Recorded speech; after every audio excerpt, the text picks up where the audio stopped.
Hi everyone, welcome back to IB Helpline. I'm Louise and I chair this channel with Keely.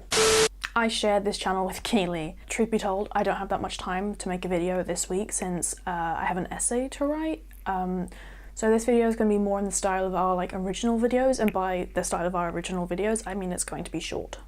So you've all seen the title, and I quite frankly don't want anyone coming for me and being like, how dare you give advice on getting a 7 in history? I bet you didn't even get a 7, look at you. Subjects taken at higher level. History of the Americas. What is that? What is that? It's a 7, thank you very much. Anyway, like I said, this is going to be a shorter video than usual, so let's get into it. How to improve your IB history grade in less than 12 minutes. So, tip number 1, immerse yourself in history. What I mean by this is immerse yourself in history. Watch movies, try and get ones that are at least accurate in the main points. Movies aren't going to be, for the most part, they're not going to be that accurate, but they give you a sense of context and they give you a sense of emotion, and if you get more involved with what you're learning about, it's easier to remember. Obviously, there aren't just movies that you can can also watch YouTube channels. Hey. Crash Course History YouTube channel is actually really amazing and that helped me a lot. Well, it's not Crash Course History channel, it's Crash Course, but they did a history series. I don't know if they're still doing it, but that really helped me, that was amazing. And of course you can also read materials that aren't just the materials that your teachers give you. I did History of the Americas, and quite conveniently, BBC World Histories magazine decided to put out an American themed one right when I was about to go into my exam revision season, so thanks very much BBC issue 7 December 2017 World Histories magazine. It's very helpful. The second point I have to make to get your history grade up, which is honestly probably a point that goes for pretty much any subject in the IB, but it's the fact that you should not leave your revision until last minute. This kind of goes for any subject, but I think especially history because there's so much to remember in terms of specific statistics and facts and things, that if you try and refresh them in your memory over and over again every time you have a chance, every holiday, even if it's just brief revision, it's going to be a lot easier when it comes to the final revision, because there is so much to remember that you're not going to be able to fit literally everything in just one revision session in the coming months before your exams. Point number 3, there is so much to remember that you need to make it easy for yourself. You need to know the main dates, and then apart from the main dates, you need to know the order in which everything happens, but you don't need to know the specific dates of everything. So for example, if you remember the decade but you forget the exact year, as long as you know the order in which things come, you'll be okay in the exam. They won't get mad at you because you don't know that something happened in, say, 1934. If you just say the early 1930s or even just the 1930s, you should be able to get away with it so long as you have everything in the right order. Another thing you can do is find facts that you can remember that will work in a multitude of different essays.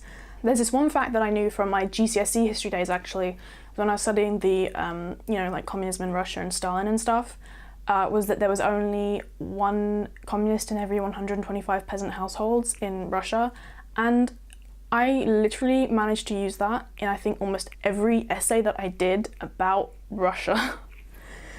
So, all the practice ones, and I'm pretty sure I used that in my final GCSE exam as well, and that sort of idea of finding facts that you can use in any essay that you want still holds true for the IB, not just for GCSE, Another thing that will boost your marks in the exam is to have historians and have quotes from historians. You can look up historians' opinions online and such. So for example, no, not for example, I'm going to say this, you don't even have to agree with the historians that you're talking about. So now, for example, like I said, I did History of the Americas for my high-level bit, During the 1960s, when segregation was going crazy, there was this historian called Genovese who, because of racial tensions at the time, decided he would put forth a theory about slavery.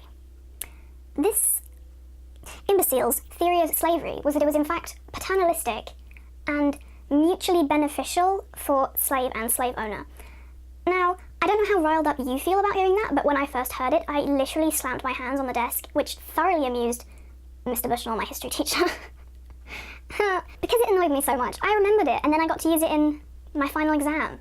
But as, you know, a point to say how people have tried to justify slavery in the weirdest and strangest ways that just don't stand up to scrutiny. Like I said, short video.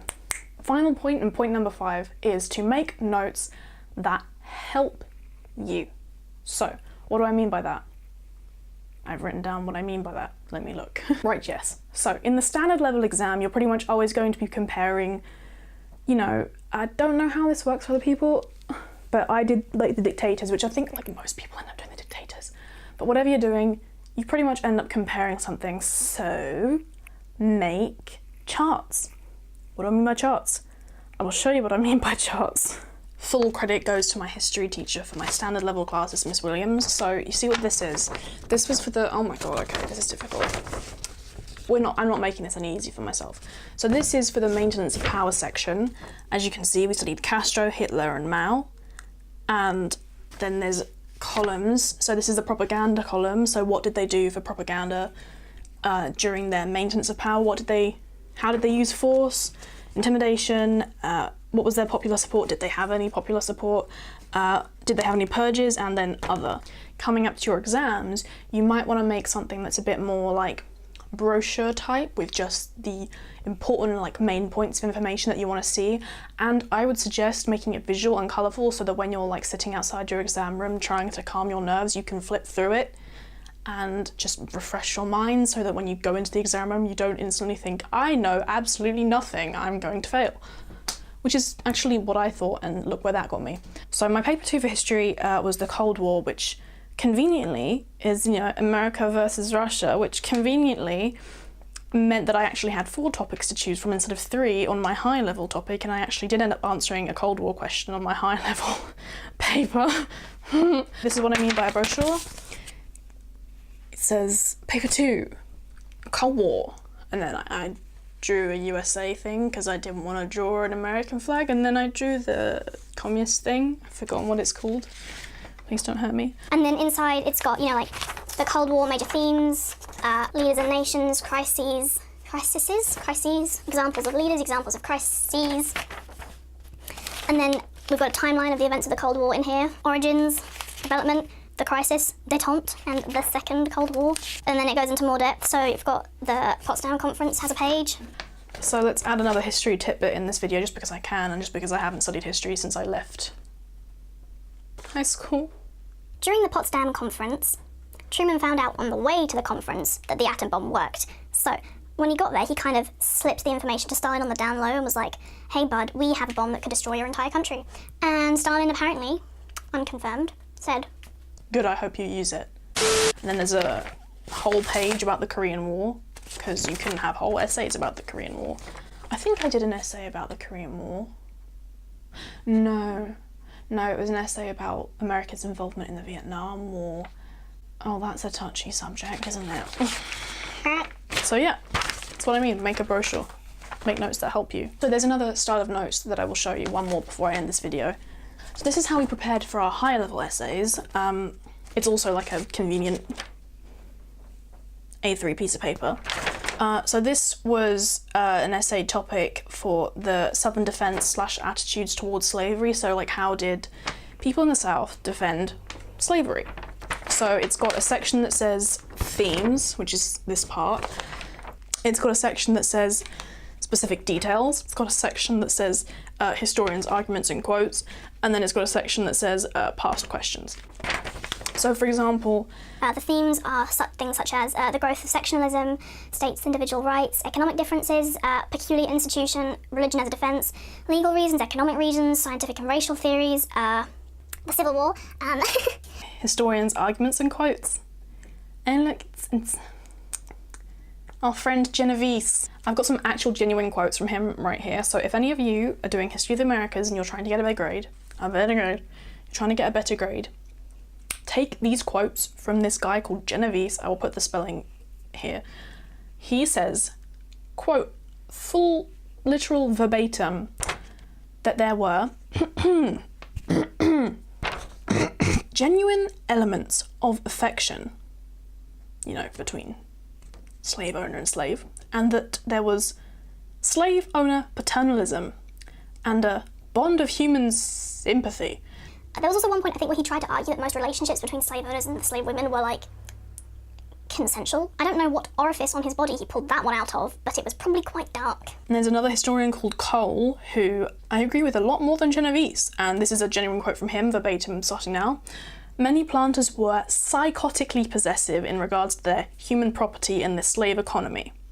Yeah, psychotically possessive. Take that, Genovese, and stuff your paternalism where the sun doesn't shine. Yes. So, to recap, there are 5 things that I want you guys to take away from this video in terms of how to, improve your IB history grade. Number 1 was to immerse yourself in history, get involved, get excited, etc. Number 2 was to not leave your revision to last minute, there you go.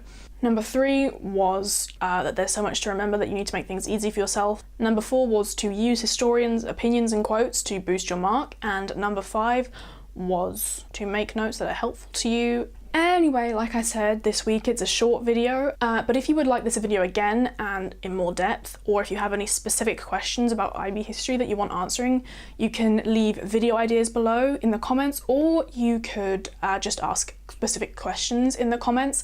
If this video was helpful to you, please like, subscribe, hit the bell icon. It would really help us out a lot. I have been Louise of IB Helpline. You have been the struggling IB history students trying to get a decent grade. Hopefully we will see you next week, and thank you for watching this video. Bye!